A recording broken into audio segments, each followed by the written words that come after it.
Fala pessoal, muito bom dia, boa tarde ou boa noite, dependendo do momento do dia você está me assistindo. Eu me chamo Lucas Pacheco, sou graduando em Física, licenciatura na Universidade Federal de Santa Maria e faço parte do programa Residência Pedagógica.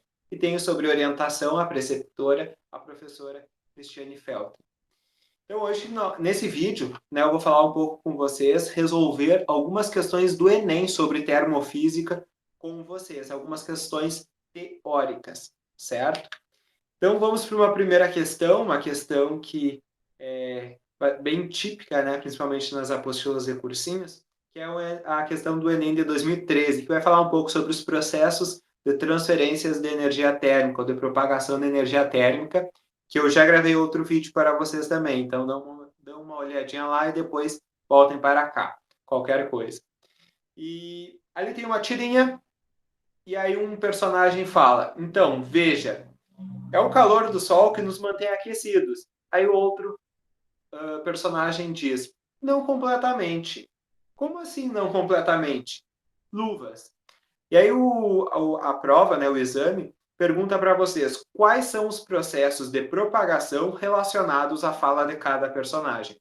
Então, o primeiro personagem a falar ali, ele vai falar sobre o Sol, né? Então, veja, é o calor do Sol que nos mantém aquecidos. Já falei no vídeo lá de processos de transferência de energia térmica para vocês, que qual é o processo responsável pela transferência de energia térmica do Sol para o nosso planeta.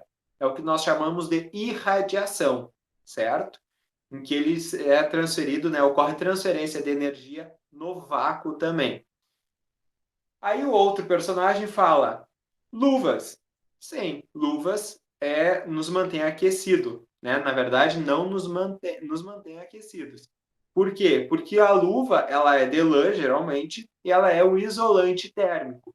Ou seja, ela vai evitar que o calor humano nosso tenha contato com o frio do ambiente. Então, os dois processos de propagação de calor que estão relacionados nessa tirinha é irradiação e condução.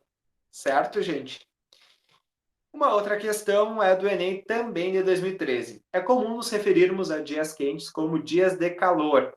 Muitas vezes ouvimos expressões como hoje está calor ou hoje o calor está muito forte quando a temperatura ambiente está alta.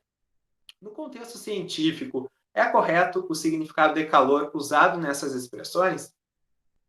Então, gente, o que é o calor? O calor é o processo de transferência de energia térmica de um objeto para outro. Então, não está correto essas expressões. Por quê? Porque se eu transferir energia térmica de um objeto que está a menos 50 graus Celsius e transferir energia térmica para outro que está a menos 20 graus Celsius, também é calor.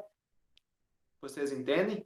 Então não precisa estar a temperatura alta para nós estarmos com calor. Nós estamos com calor, na verdade, todos os dias, certo? Porque sempre ocorre esse processo de transferência de energia térmica, seja qual for a temperatura, entre o nosso corpo e o meio externo, certo? Então não está correto.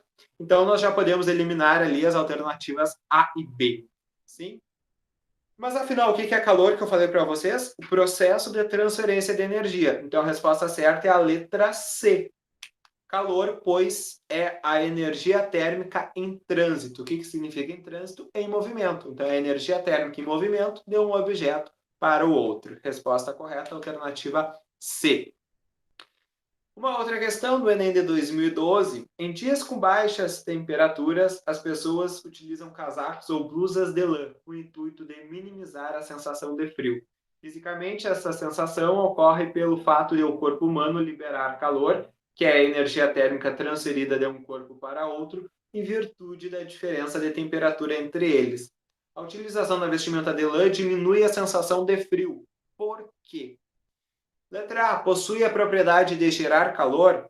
Não, né, gente? A blusa de lã, o blusão que vocês utilizam no inverno, eles não são aquecedores, né? Que eles geram calor, geram uma temperatura alta, né? Geram energia térmica.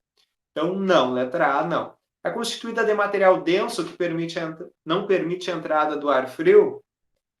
De certo modo faz um sentido essa alternativa, porém não é a resposta totalmente certa. Letra C. Diminui a taxa de transferência de calor do corpo humano para o meio externo.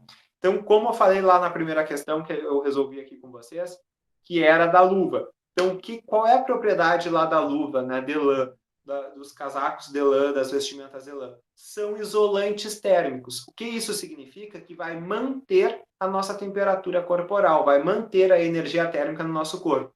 Então, o corpo humano ele tem uma temperatura corporal em média aí de 36, 37 graus Celsius e nós utilizamos esses isolantes para nós mantermos esta temperatura, certo? No nosso corpo, para não sairmos, para essa energia térmica que está no nosso corpo não ser perdida para o ambiente externo, que está no inverno a menos 2 graus Celsius, 0 graus Celsius. Então, há uma diferença grande de temperatura e se a gente não isolar essa energia térmica dentro de nós vamos perder para o meio externo. Então, a resposta certa é a letra C. Certo, gente? E fazendo uma última questão aqui com vocês. Se, por economia, abaixarmos o fogo sob uma panela de pressão, logo que se inicia a saída de vapor pela válvula, de forma simplesmente a manter a fervura, o tempo de cozimento será maior porque a panela esfria, será menor, pois diminui a perda de água, será maior, pois a pressão diminui, será maior, pois a evaporação diminui, não será alterado, pois a temperatura não varia. Gente, em panelas normais, né, então lá o que acontece quando a gente cozinha batata, por exemplo, né? Vamos lá cozinhar uma batata, liga o fogo, a boca do fogão no mais alto que tem, e aquela batata ferve, quando começa a ferver, vocês continuam com a boca alta, né? Com a boca do fogão no máximo. Isso é desperdício de gás, certo? Por quê? Porque a partir do momento em que a batata começou a ferver, a água que está cozinhando a batata começou a ferver, ela está a 100 graus Celsius e ela não passará de 100 graus Celsius. Então, é um desperdício vocês continuarem com a boca ligada no máximo, né, sendo que vai estar a mesma temperatura. Isso numa panela normal. Então, se não te dissesse ali panela de pressão, seria a resposta certa, a letra E. Como diz panela de pressão, então, quando a gente baixa, né, a boca do fogão, nós estamos diminuindo a energia térmica transferida do fogo para a panela. Então, nós estamos perdendo a pressão. Então, o tempo de cozimento vai ser maior, pois a pressão diminui. Certo, gente? Espero que vocês tenham gostado desse vídeo. Qualquer dúvida, por favor, me contate que eu consigo tento tirar todas as dúvidas de vocês. Certo? Até o próximo vídeo.